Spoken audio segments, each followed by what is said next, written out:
dipersembahkan oleh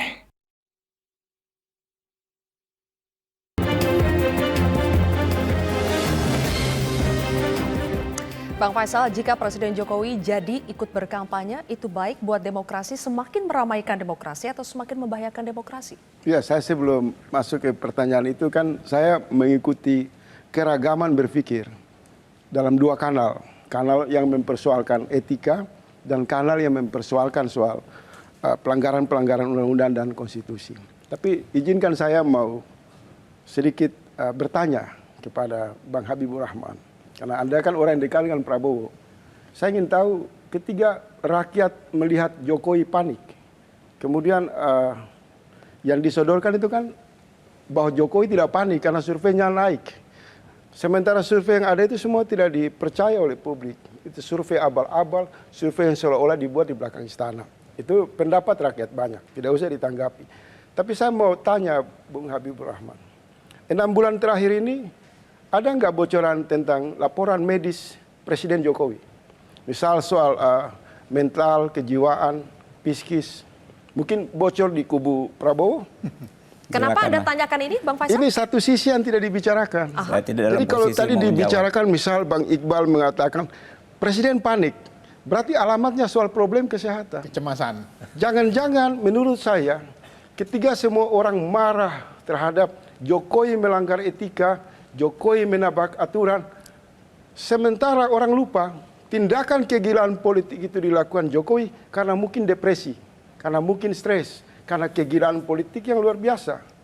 Nah ini perlu ada penjelasan yang luas kepada publik.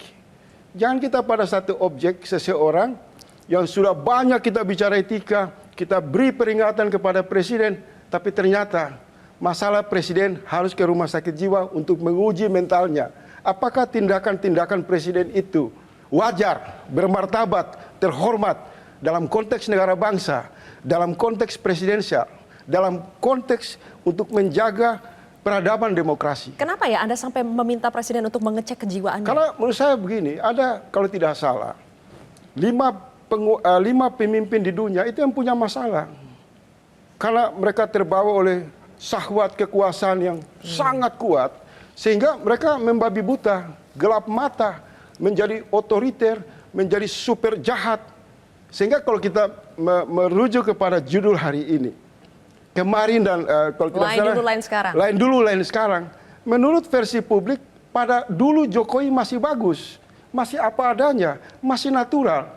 Tapi ketika sekarang dia sibuk membawa anaknya di panggung demokrasi, Kaisang dan Gibran, Jokowi banyak melakukan hal-hal yang menurut publik ini sudah sangat gila, sangat norak, sangat memalukan, dan tidak butuh pasal, tidak butuh mekanisme apapun untuk melihat itu secara terang di ruang publik. Oke, tapi dalilnya, ini pandangan yang datang dari sisi yang tidak dibahasakan. Baik, tapi dalilnya kan begini ya Bang Faisal. Saya mau lanjut lagi ke Bang Habibur Rahman. Sebelum ke Bang Bibip.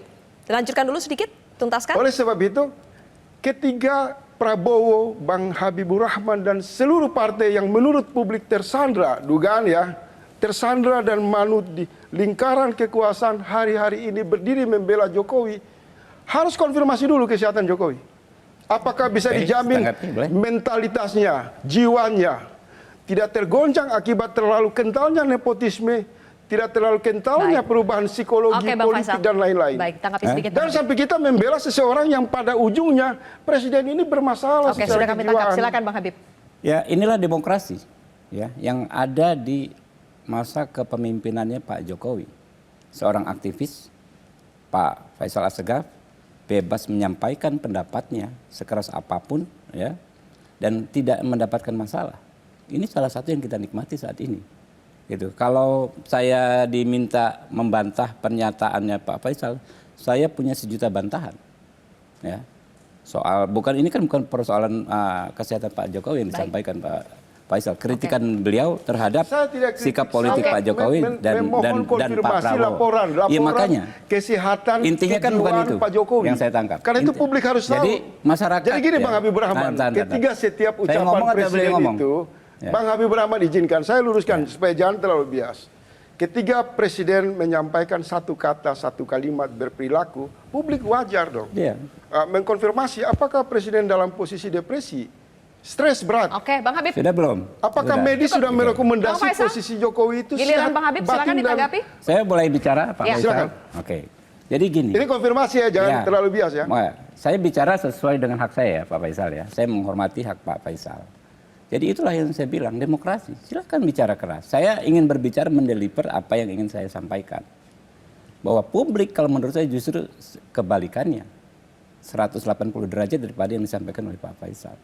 Publik menghargai, mengapresiasi capaian-capaian Pak Jokowi di bidang ekonomi, Baik. di bidang konektivitas, ya, di bidang penegakan hukum dan HAM, semua gitu. Sehingga kepuasan publik terhadap Pak Jokowi itu nggak pernah turun dari 75, ya. Dan saya ini orang yang ketemu rakyat juga, Pak Faisal. Tiap hari saya ketemu nggak kurang dari 2.000 orang, ya.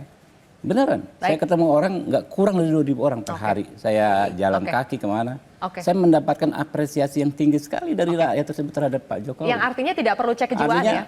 Wah, itu bukan pertanyaan yang harus dijawab kok. Oke. Gitu kan, Tidak perlu dijawab ya pertanyaan Nggak perlu Bang Faisal dijawab, dan tadi. saya nggak akan jawab. Saya hanya katakan bahwa publik menurut saya berpendapat sebaliknya daripada yang disampaikan Bung Faisal. Sayang sekali kita harus jeda, Mbak Bibip, mohon maaf. Nanti saya akan beri waktu panjang untuk Anda menjelaskan soal aturan. Spesial untuk Anda. Sesaat lagi pemirsa, tetap di Kasihan Mbak Bibip Kontroversi. ini, mohon maaf ini Mbak Bibip.